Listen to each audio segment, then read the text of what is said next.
सच सुन तोहर से कहतानी भाई, बचिए के रहना तमार हो जाई।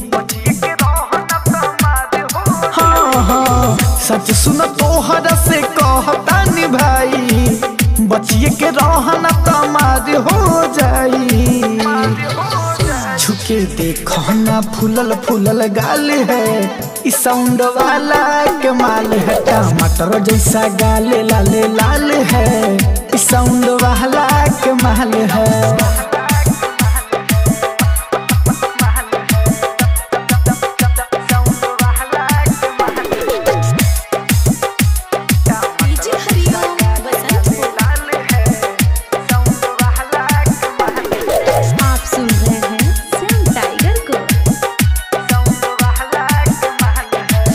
चढ़ी पिकअपवा पर ऐसे नहीं घूरा हो, जबरी न चोलिया में नोट एक रहुरा हो।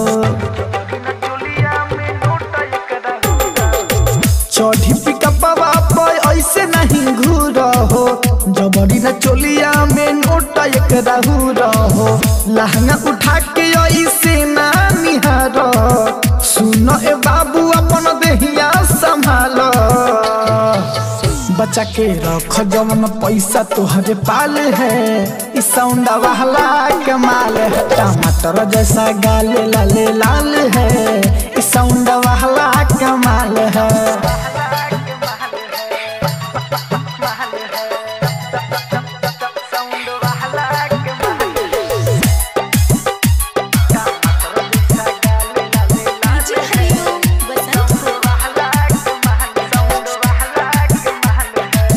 धीरज दीवाना सुनो श्याम टाइगर हो, दोनों गुब्बारा एकर ऐसे नहीं धर हो।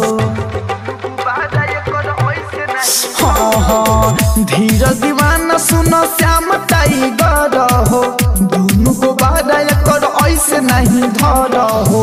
रौनी रोशन सुनो सोनू अमरजीत हो, ले जा इनका के हो में तोहर हित हो। रोज मुर्गी के जैसा खातू पाल है, इस साउंड वाला कमाल है। टमाटर जैसा गाल लाल लाल है, इस साउंड वाला कमाल है। सच सुन तोहर से कहतानी भाई, बचिए के रहना तमार हो जाई। हाँ हाँ सच सुन तोहर से कहतानी भाई, बचिए के रहना तमार हो जाई।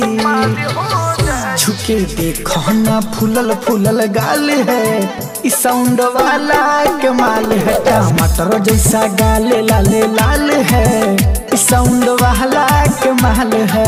चांदनी डिजिटल रिकॉर्डिंग स्टूडियो रामनगर।